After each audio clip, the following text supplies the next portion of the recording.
Hello, everyone, and thank you all for joining. And welcome to our panel discussion on how can fashion value economies of well-being. My name is Maria, and I'm so excited to be your moderator today. Here at GFA, we regularly host masterclasses to both inspire, guide, and educate a wider audience on current fashion industry challenges and their solutions to accelerate impact for a net positive fashion industry.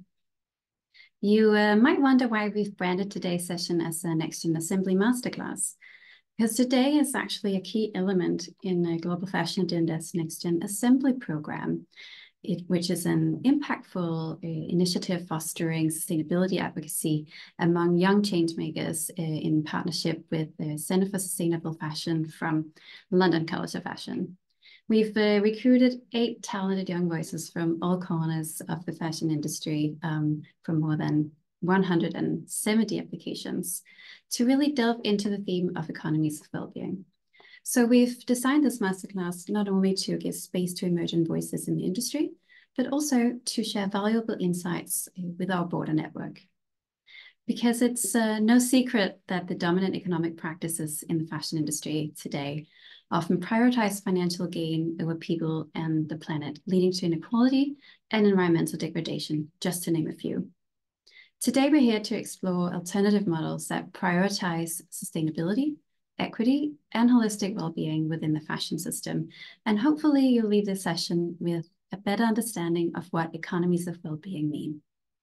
We have an esteemed panel of speakers joining us today, but before I introduce them, I just want to remind you that this session is being recorded and available on the Global Fashion Agenda website for future reference. We will also have a Q&A session in the end. So please write your questions in the Q&A function down below, and I'll do my best to address it to our speakers. You're also welcome to use the chat and ask direct questions for our presenters and speakers today. Maybe they will even try to respond to you directly. So to kick us off and set the stage for our discussion, we will first hear from the 2024 Next Gen Assembly cohort, and then they will be followed by the ambassador, an award-winning fashion activist. So I'm pleased to welcome our first presenters, Hannah Riley and Macy Porter from Next Gen Assembly. Hi guys, welcome to the stage or the screen. How are you doing? Very good, thank you. Thank you very much, Maria. Thank you for that introduction, Maria. It was really great.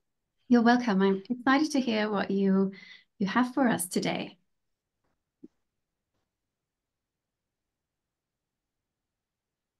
So this is our wonderful Next Gen Assembly cohort, and we're all very much thrilled to be here. So while Maisie and I are the 2 members from Next Gen Assembly who will be presenting, we've all worked on this discussion together, and so we're just representing our voices collectively. Next slide, please. So we are a collective of young people who, despite being from divergent places across the globe, have similarly grown up in a world that predominantly values incessant material and financial wealth and growth, built on the exploitation of people and planet.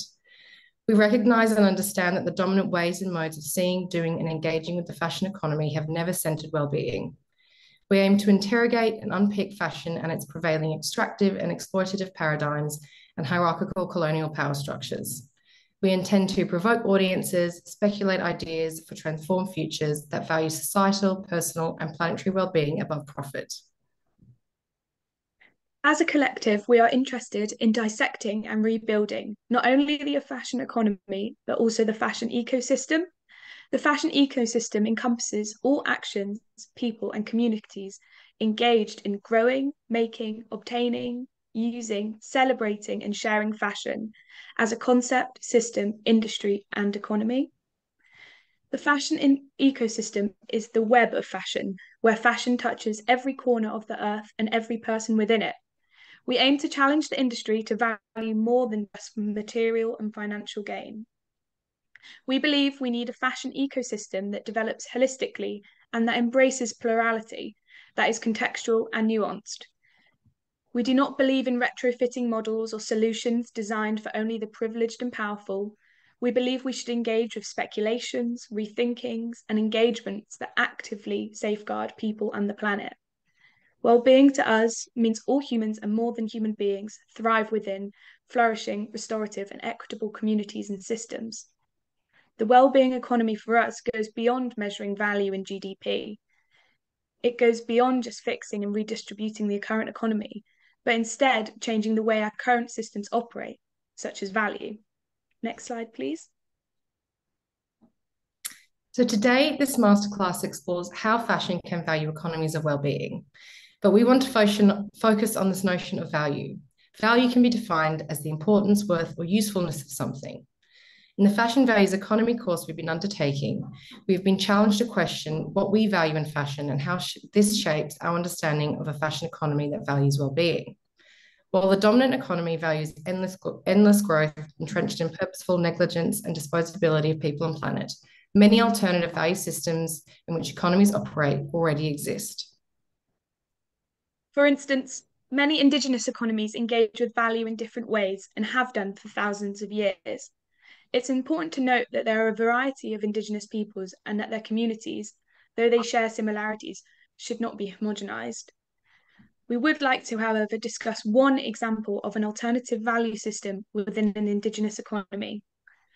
The Indigenous economist Dr. Ronald Trosper from the American Northwest Coast has recognized different value systems within Native American economies.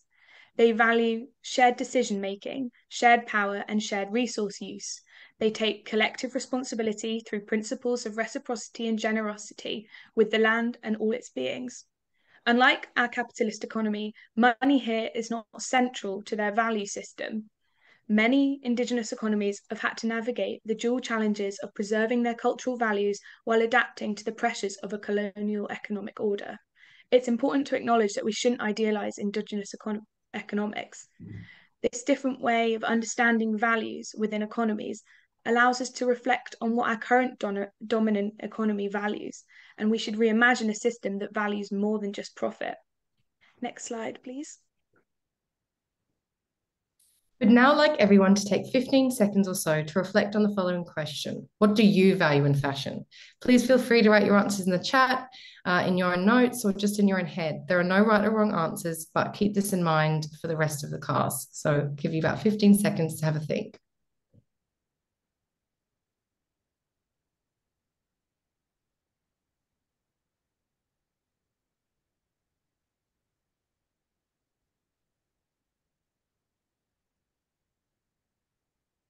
I see there's already some answers in the chat. That was my timer. Next slide, please. So, in keeping with this year's Global Fashion Summit's theme, Unlocking the Next Level, we believe diversifying definitions, knowledge, and understandings of value will help us unlock alternative fashion practices that value more than just financial gain. So, our question for the audience to reflect on and for the panel of speakers to discuss is, how can we engage with non-monetary forms of value in our fashion ecosystem? Thank you so much. Amazing. Thank you so much, both Hannah and Macy, for sharing your words and your vision also for the industry. I love this question, and we will address this later during the panel discussion. I'm sure our speakers have a lot to say about it. Meanwhile, everyone watching, I'd love to know what your ideas are, and if you do have any examples of people or organizations doing interesting work this way, please share your thoughts using the chat.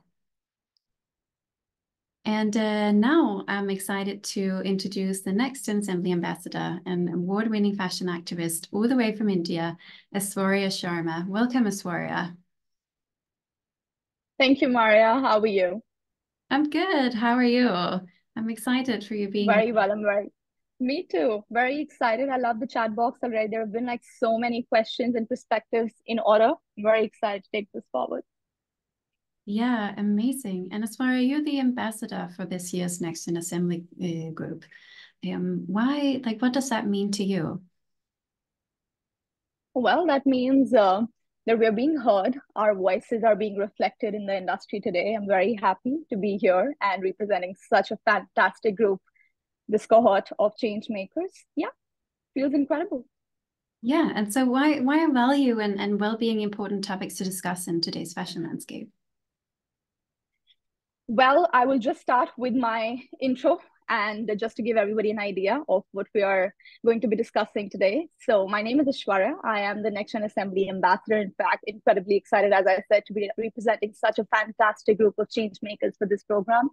I'm India's first fashion activist and a sustainability content creator based out of Delhi, India. I work with brands and organizations today to nudge the global fashion industry towards net zero carbon emissions and work towards creating fashion activism, in fact, as a parallel and an alternate industry, hoping for its entirety and rightful dominance eventually, specifically in India.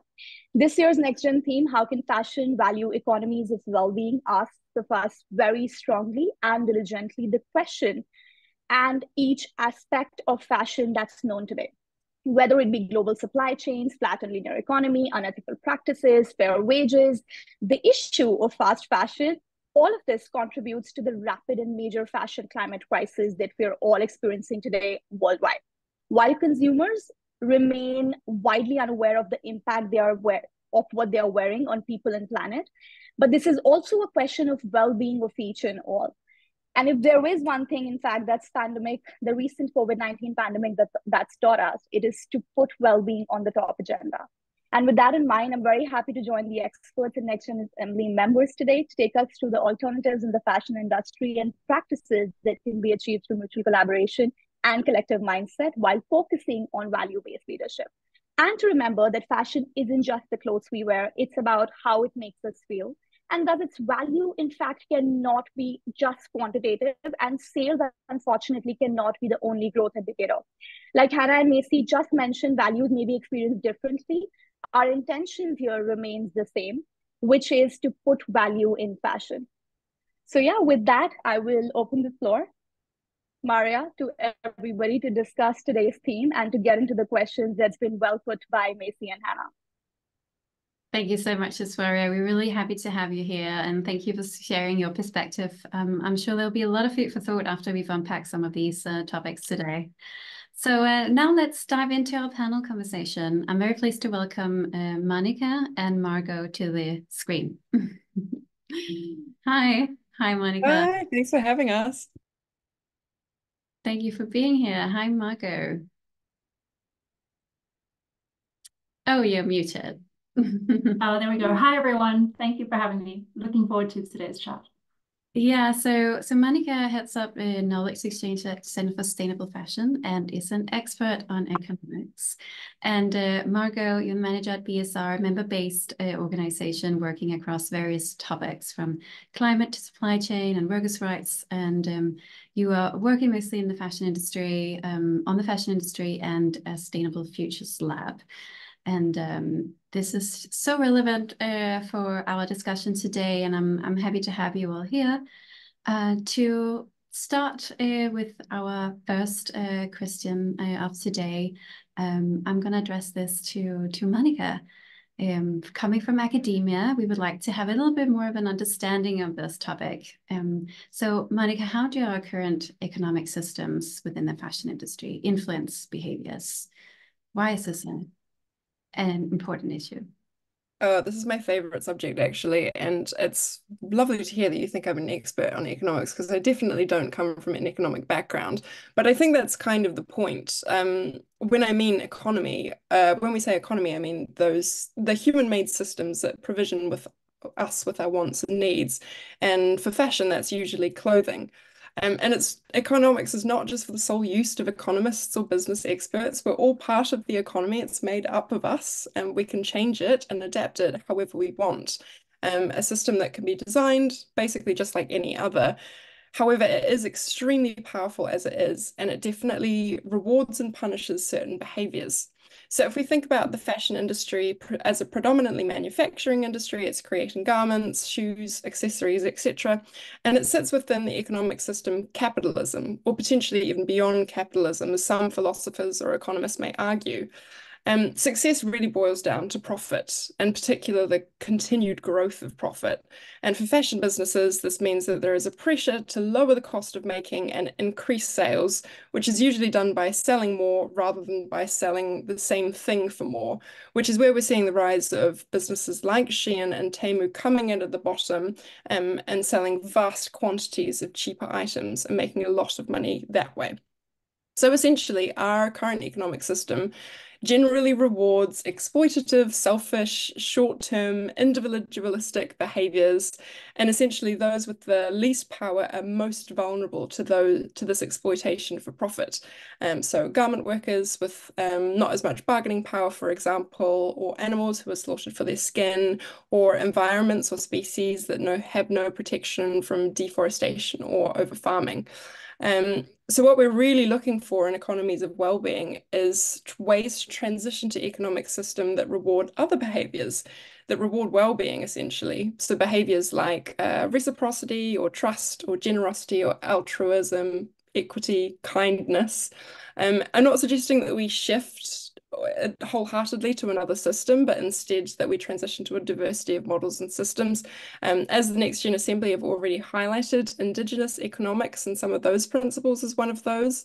But we could also be looking at things like sustainable prosperity, which is a state of personal, cultural, societal, and environmental thriving within planetary boundaries, which embeds well-being into systems like fashion and economics. Or donut economics, for example, which is quite a well-known framework in academia in which all economic activity must sit within planetary boundaries and above social foundations, looking at business as purpose, business as a way to create benefits, regenerative by design, and growth agnostic. There are plenty of fashion businesses out there that really meet those principles and work in this way, and also practices that sit outside of business.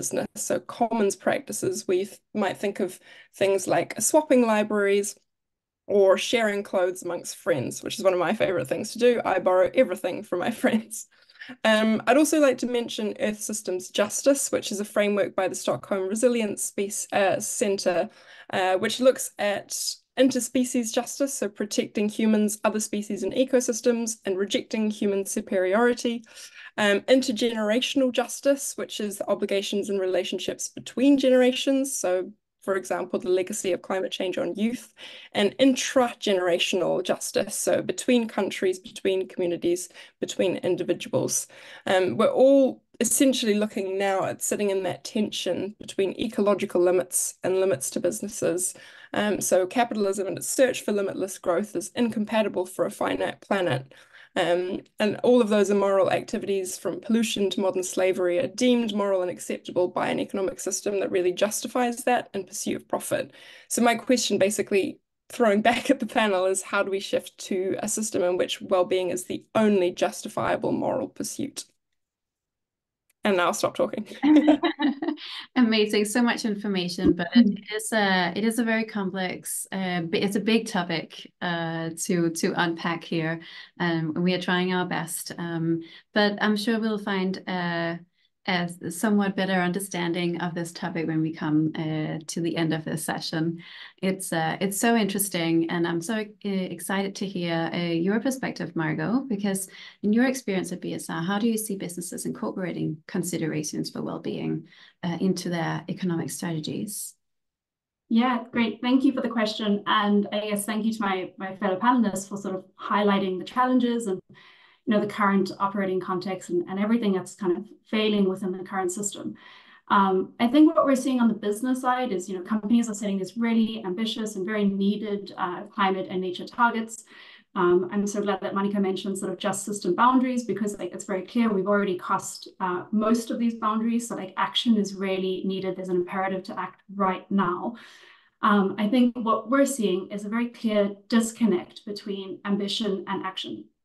And this comes down to financial systems and to what you sort of call sort of economic strategies.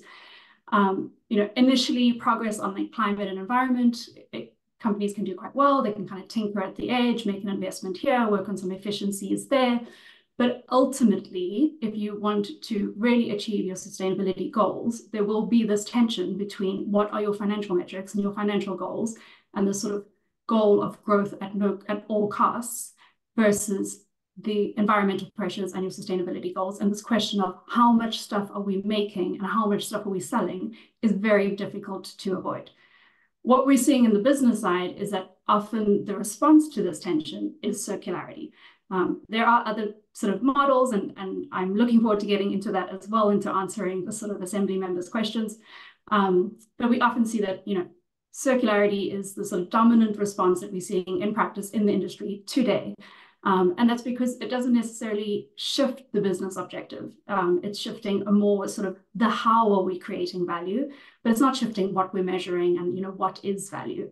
But so this often looks like things like a shift towards the service-based economy, but ultimately there's still the same financial metrics in place. So I would say that's the one thing that we're sort of seeing, and I'm looking forward to unpacking that a little bit. The other piece is also this growing need to kind of connect environmental strategies and the well-being of people. So this looks like applying a justice or an equity lens to any climate or nature action that we have, be it regenerative agriculture or circularity. The current shifts that we're seeing are largely sort of focused on the environmental and nature benefits, and it's really important that we have this kind of holistic thinking. And to touch on Monica's point, this is very much a intra-generational justice issue in terms of like justice between everybody at the moment, and making sure that there's sort of justice and equity as we shift to more regenerative practices. They need to be regenerative for nature, for the environment, but also for human beings and communities. Can you maybe share some of the implications of this shift towards circularity and the well-being? Yeah, sure. I mean, I think the short answer is often we don't know enough. It's a very under-researched area. It's an area that's not fully understood, especially where we anticipate the biggest impacts in developing economies or in areas where, we just don't have data or insight into informal economies, for example. At BSR, we've been working on it, to anticipate these shifts. We've been doing some research on it for the last sort of 4 years, I would say. We have a report that details this. It's called Keeping Workers in the Loop. It looks specifically at the job opportunities and job quality and how those might shift under different versions of circularity. What we did was we sort of anticipated what circularity could look like in the future, and we used economic modeling to really understand some of the shifts. At a very high level, I will say that what we can expect is that ultimately there are going to be new roles and new activities in the value chain. There's a lot of job quality concerns about those roles and activities. Some of the things that are already circular today, some of the value chains that are already circular today, and the roles that support circularity, such as waste picking or sorting, are some of the most precarious roles already in the industry today. And what we can anticipate is those are going to massively expand as people move towards more circular systems. This is where we see a lot of high level of like informality, migrant workers, of sort of vulnerable women, all of those questions. The other thing that we can expect is that the impact is going to be disproportionately felt by low income and low wage workers. We see a lot of reports out there that say sort of the net benefit of circularity in terms of jobs, like a global shift and the net gain. And all of that is true. But we really have to question, like, a lot of those jobs are in what we call sort of quote unquote, the global north, and they are closer to sites of consumption and away from sites of production. So we have to also ask this question of who is benefiting and what happens to those low wage, low income, low skill work. In all of the models that we worked with, we saw this like divergence between wages and sort of high wage jobs going one way and low wage jobs decreasing in terms of wages. So there's another question around wage equality as we move towards circularity. But it's not all doom and gloom. We also found a great opportunity for small to medium enterprises and entrepreneurs to be engaging in the transition. So the key question is, how do we empower them? What are the skills that are needed to make the most of that transition? So there's an issue here of like access to upskilling and job quality when we talk about this transition, of the just transition of the industry. That's super interesting, and I'd love to hear from you, Aishwarya, as as a fashion activist, what are some challenges you've observed when advocating for these well-being practices? Oh, you're muted. Oh, sorry, you're muted. God, guys, I'm so sorry. So sorry. No worries. God, It I was just happens. saying, We're I was just saying online. how that I was just saying how that list is completely, like it's endless. We could take and be sitting here for another couple of hours. So I will try to keep it short. It's very extensive, from on and off ground campaigns focusing on sustainability to creating awareness that I, as an influencer and a content creator, feel that that's widely lacking. The importance of fair fashion practices spanning all industries, beauty, travel, lifestyle. So on a daily basis, just to get the conversation out and get the awareness rolling, I think that's one of the most incredibly challenging thing that I face on an everyday basis. Also, that there is just no indicator, right? There is no accreditation of what's healthy fashion as compared to, for example, what we get in food back in India, right? There is an accreditation. The government, the agencies, the institutions tell you what's digestible, what's consumable, and what's not. But in fashion, I feel, and we've been talking about this since for years, we've been debating it, that there is just no accreditation, regional or local on a local level. That categorization, of course, is completely missing from the system altogether.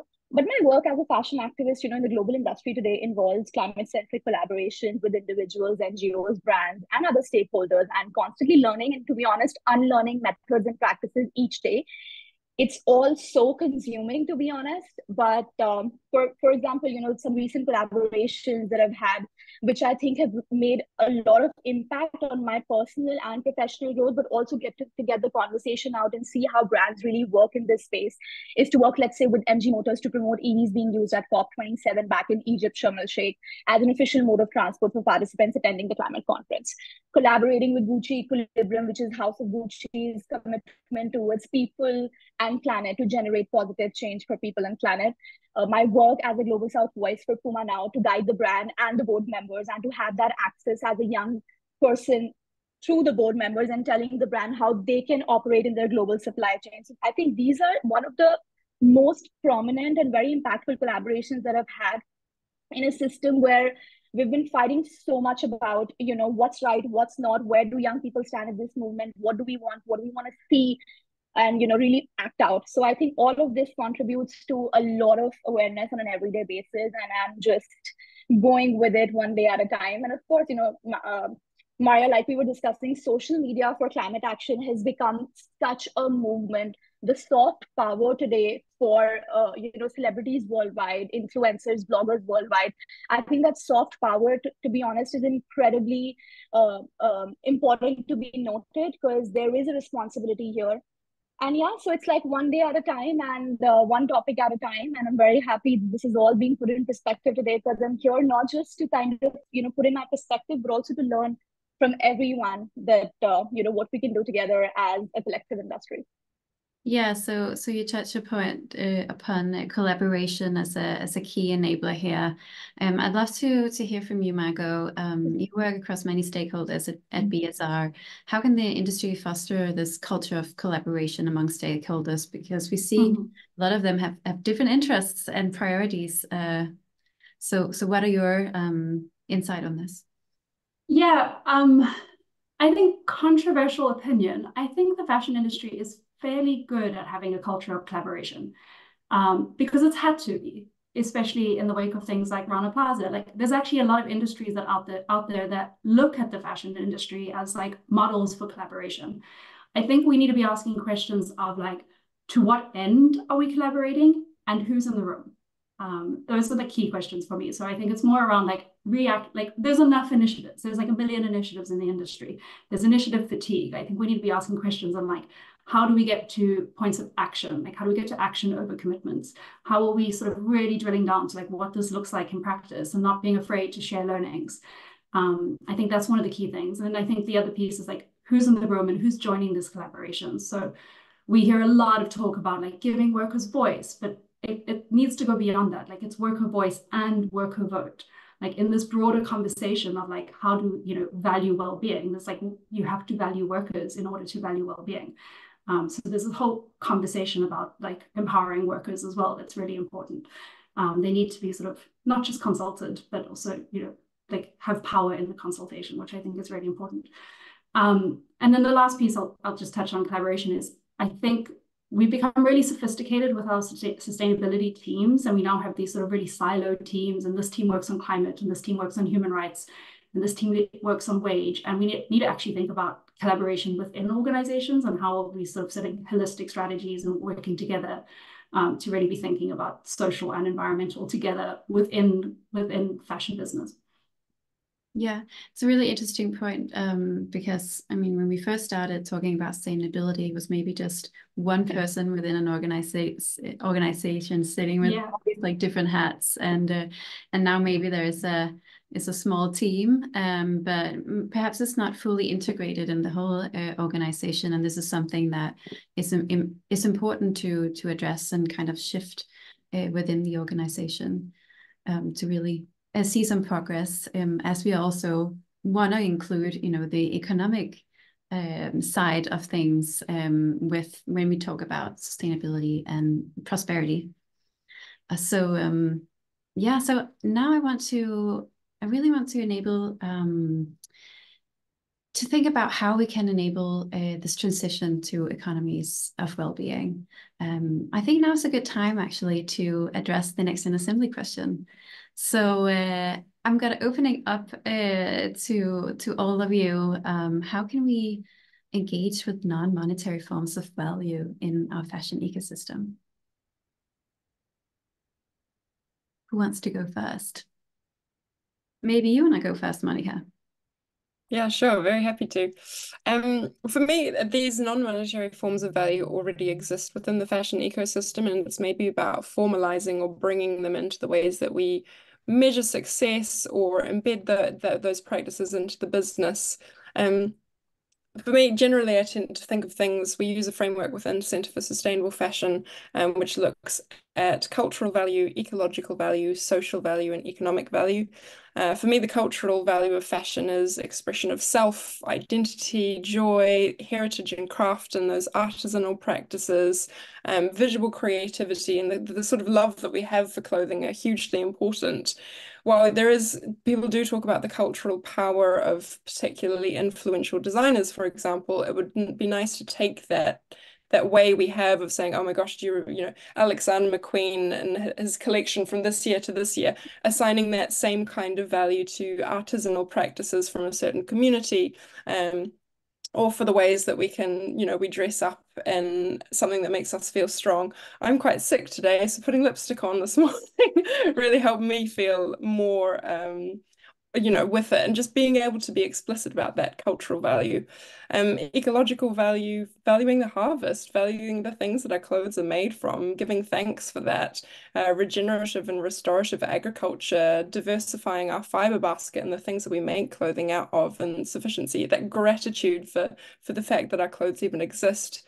In terms of social value, I would want to see a real value placed upon localism, on contribution to community, to fulfilling networks and relationships. And really, fashion is a huge, and supply chains are made up of relationships, but those relationships in themselves, for example, a brand working with a certain supplier for a decades-long a relationship is something that should be held up as a proof that the business is successful, and proof that the relationship and the collaboration are fulfilling to both parties. And that's something that should be included, for example, in a brand report, alongside those financial figures. And economic value, we can't get away from it. It is really useful in terms of, putting a single number to something and being able to compare those units across the board.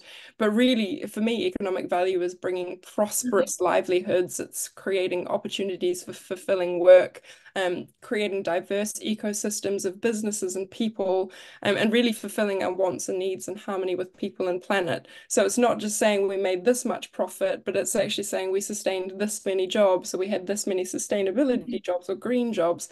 We were able to look after this many communities. We invested in this with one of our suppliers. there's a whole host of ways to kind of report on that value and make it part of your business and part of your brand. So I'd really like to see more of that happening in reporting and conversations, and when we speak about value, putting those things up and saying, hey, we're really proud of this. That's a really good, great perspective. Eswaria, I'm curious to know your thoughts on this question. Well, I think I'm completely in line with what Monica said. I think it's very important to have empathy in the fashion value, the entire chain, the entire global supply chain of fashion that exists today. But I think it's also, to be honest, Maria, it's about changing the mindset. It's about shifting the narrative. It's about really putting in the effort, to consumers, to individuals, to look at them not just as consumer from a brand standpoint, but to look at them as a well-rounded citizen, a citizen that's involved in each and all aspect of what's being made, what they're putting on, what they're eating. So I don't just mean this from a fashion point of view. I mean that from a very the way we live our lives, as citizens of countries where we are based. But I think shifting that narrative also requires the mindset shift in terms that people often talk about how sustainability is expensive, but nothing is more expensive than fast fashion that's costing us the planet. So fast fashion cost us this planet, which is the most expensive thing. So when I hear people saying that sustainability is absurdly expensive, I do not quite agree with it. We're also taking into account the fact that because I work with so many brands today in India and internationally, I do know the brand sentiment that when you make a sale, you are happy. So sale is definitely one of the indicators that's from a brand standpoint view completely, that it makes them happy when they make a sale. But also from a consumer point of view, this has to be taken into perspective, is that we just need to do so much better as a community together. We need to get this rounded up, get the conversation going. And this is an ongoing process, to be honest. This is just going to be like a well-rounded ongoing conversation for years to come. But I'm very happy that there are like so many people right here so interested in this topic. This gives me hope. When people ask me on panels sometimes, what does, as a young person, what hope do you have for your future or the future generations? What's left of this world already? It's 45 degrees in Delhi right now in India, and it's just the starting of May. So now this topic isn't just that because we are like saying something, we're preaching it. People experience it. They want to come and get this question, like they want to head first. So head first is the approach here, which means the mindset shift. And I will just stop here and let Margot put in her perspective. Yeah, thank you. Margot, maybe just a quick sentence, because we have a few more subjects that we would like to touch upon. Yeah.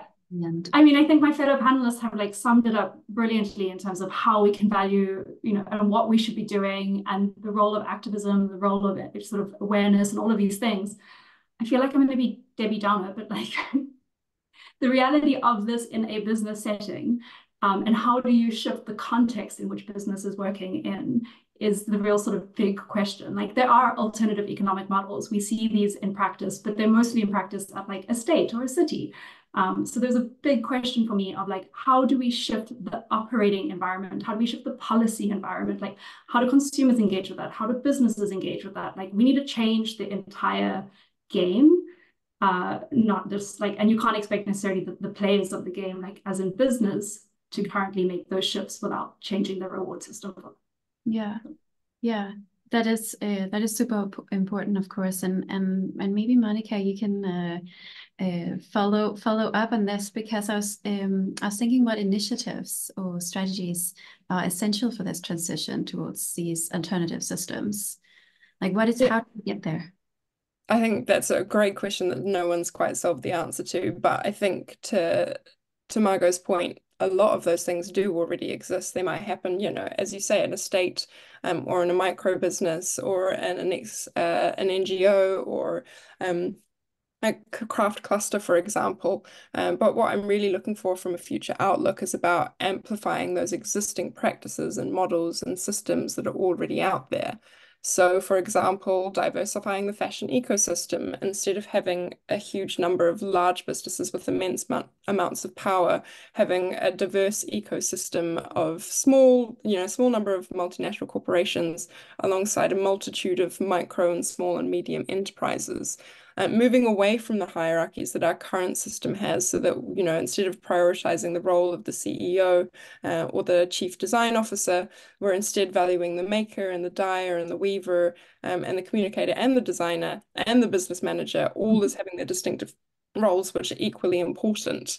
Moving away from fashion as production of the new, we've talked a little bit about those circular services already, and to Margot's point, reinvesting in those multitudes of skills and services and businesses that support keeping products in use and things that are tailored to fit or repaired or cared for, and that creativity that's found in those limits, which I find really exciting.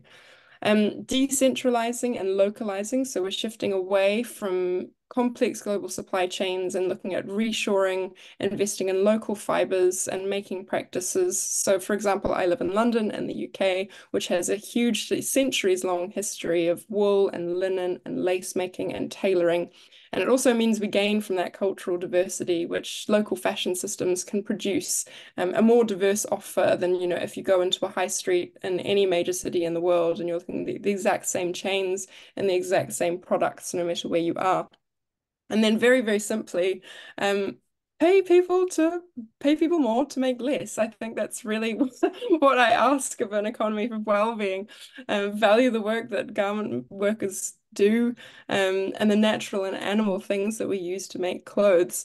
It sounds very simple, obviously, just pay people more, make less stuff. But of course, within that, I've got to admit, and we all have to admit, there's a power dynamic. That why on earth, if you are the CEO of Inditex or some major fashion company and your company is doing exceptionally well by all of the metrics that we've mentioned here today, what possible reason would you have for stopping that? You're making tons of money, you're seen as very influential culturally, you're seen as a success story, and you have gotten away for years for not paying people for the clothes that they make. So that's kind of, I bounce the question sort of back to Margot. How do we address that relinquishing of power? How do we place limits on the power of large business? And it's not something I've figured out, so I'd love to know if anyone else has. Yeah, Margot, perhaps you can shed some light on how businesses can balance the need for profitability with the imperative to also, to prioritize well-being. Yeah, I mean, it's certainly like Micah's like very simply pay people more and make less. It's not that simple, unfortunately. But yeah, I come back to my previous point. I think engaging in the policy environment is really important. I think, these are some of the key barriers. And there's already like hopeful glimpses. Like I think what France is doing around fast fashion is really hopeful. It's starting to look like conversations around sufficiency economics, right? Like you don't need this excess. We're going to limit marketing on things that we view as unsustainable to excessive. So that's really hopeful. I think, yeah, again, coming back to the power dynamics, I think in any transition, so we work a lot on the transition to circularity, but I think, one of our key things is like that transition is a moment, an opportunity to redesign the industry, to redesign some of the inherent issues in the industry. I think this is true of any transition and any system that we're moving to. We need to take it as an opportunity for redesign.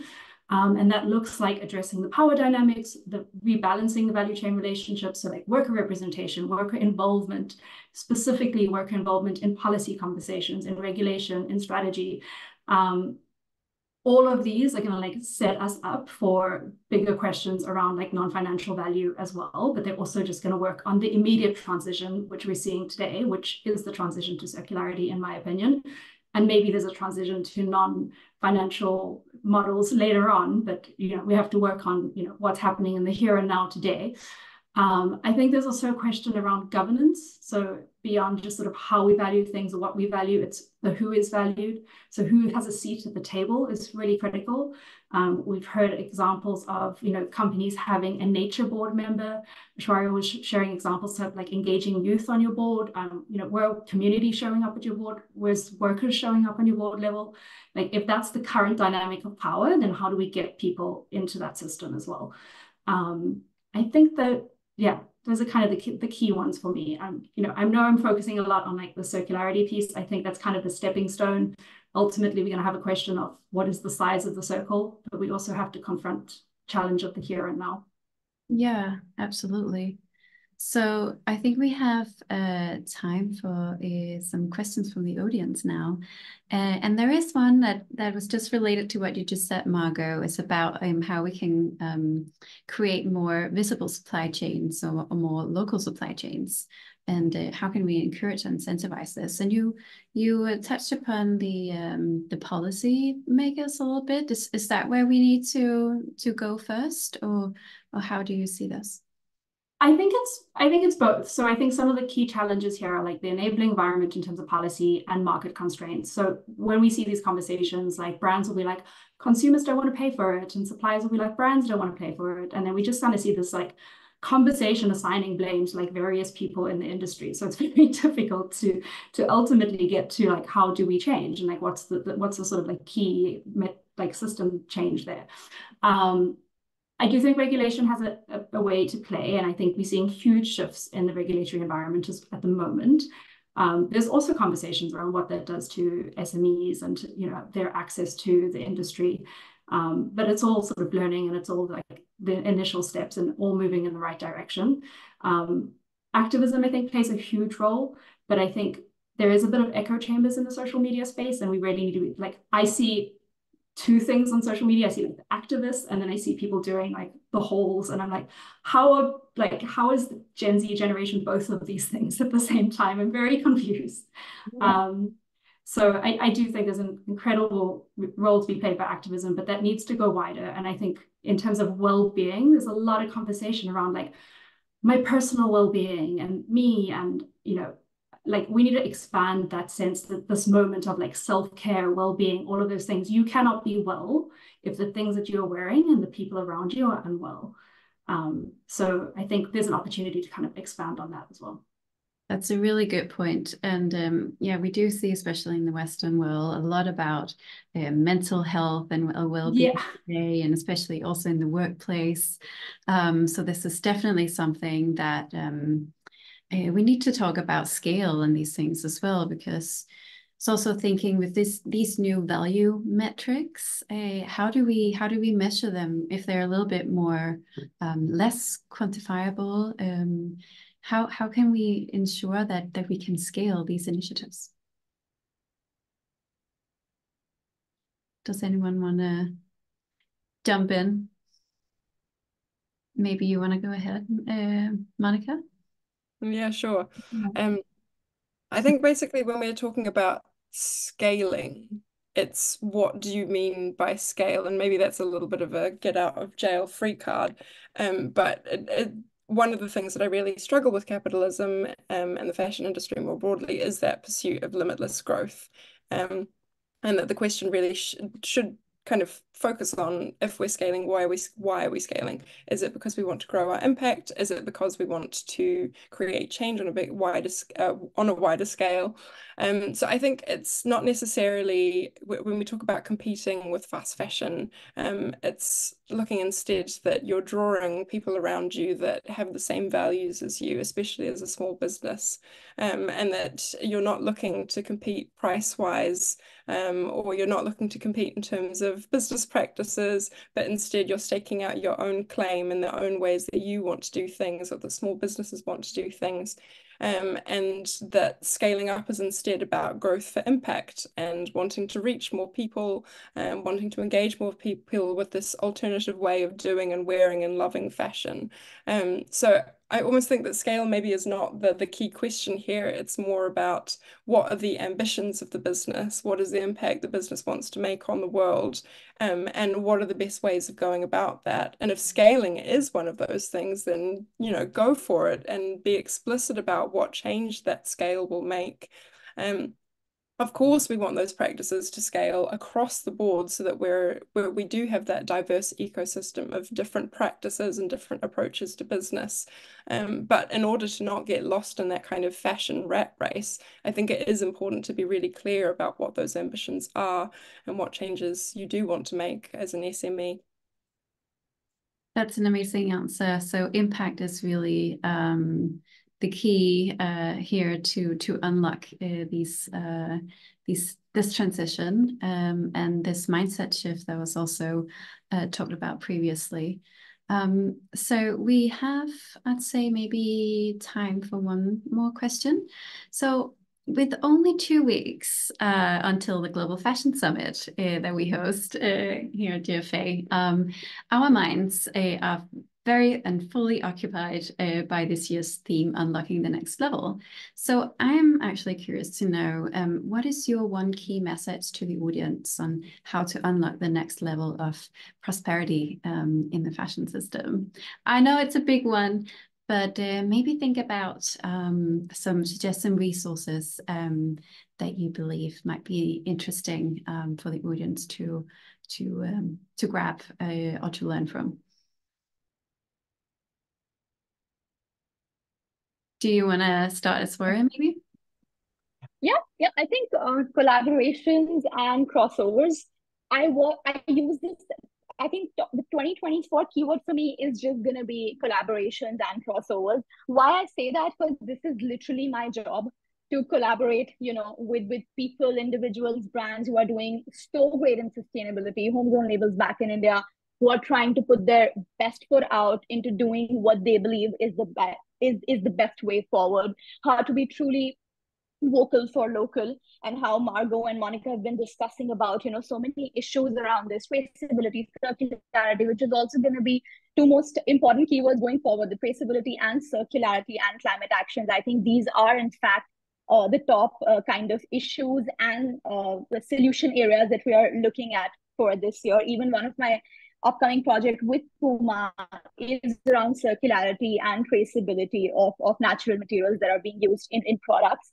I think collaboration crossovers for sure, Maya. I think these are the two things. For example, here what's happened, with Global Fashion Agenda, where GFA has onboarded these young change makers in this next gen assembly program, enabling the next generation to have a voice, to be seen and to be heard in this global, complex, so exhausting of an industry that we call fashion.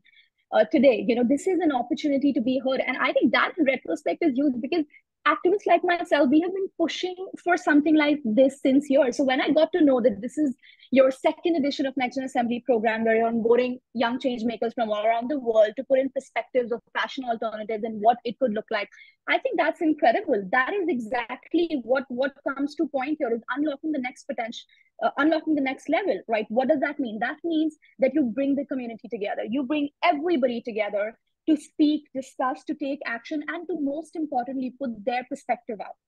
How Hannah said in the starting, and Macy was putting in focus, is that this may completely seem different for all of us. Change is not perceived in the same way like I will sitting in this country, or how Margot or Monica or how Maria will in their respective nations.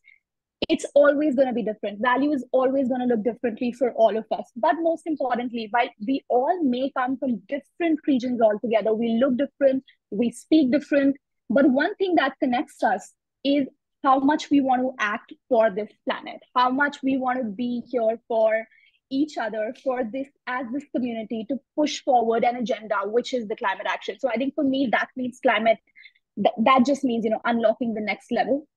And we're doing it together in terms of this amazing crossover and collaboration. And yeah, that's going to be my perspective, thoughts into this, like top keynote thoughts that I have into this, is that collaboration is key. It is. Yeah, thank you, Aswaria. Maybe we want a sentence from one of you guys, Margot or Monica, if you dare. Otherwise, we need to wrap up. Okay, putting it into a sentence can be hard. Can I have two? No. Yeah. Okay. I'm so excited that this was presented as levels. I think the first level is justice at the current level of change. So that is, where are we going immediately? How is this transition just? The next level is full business model transformation. That is a much bigger question. And what I would love to see at that level are like business model examples, leading organizations, setting the example for the rest of the organizations to say, oh, actually, you can operate with alternative systems of value, and this is what it looks like. because I don't think we have that in the business context. Mm-hmm. Amazing. One final word, Monica? I think that relates so closely to what Margot was saying, but find those examples that are out there, that are in your communities, that are in your fashion networks or professional networks. Find them, shout about them, value them, and make sure that we're learning from them wherever possible. Because each one of us will have an example of a business or a practice or something. We're like, wow, this is how fashion could and should be. Find those and make use of them. Yeah. And I have to do, I'm so sorry, but I have to do a shameless plug. In that VSR has just put out a report, literally just yesterday, put out a report around like growth economics and sustainability. And it's called The Elephant in the Sustainability Room. It's like hot off the presses. It talks about this exact topic of like, how do we get there? What does it look like? So. Amazing. I love sharing knowledge, puts us one step further every time we learn something new. I have also seen that in the chat, people have mentioned examples of people or organizations. They love what they do. There's some resources that have been shared in the chat as well that you can have a look at. I think this is a really good way to end this conversation. And thank you so much for being here today. It's been really valuable. And I'd love to have some slides up again, so I can share a little bit more practical information before we finish. But how we get to economies of well-being will, of course, take time. But from our conversation today, we have been able to uncover some of it. And intentional collaboration has been one of the things that have been mentioned quite a few times, focusing on impact and engaging local communities as well, and justice and business model transformation. Those are some of the things that we can take with us from today.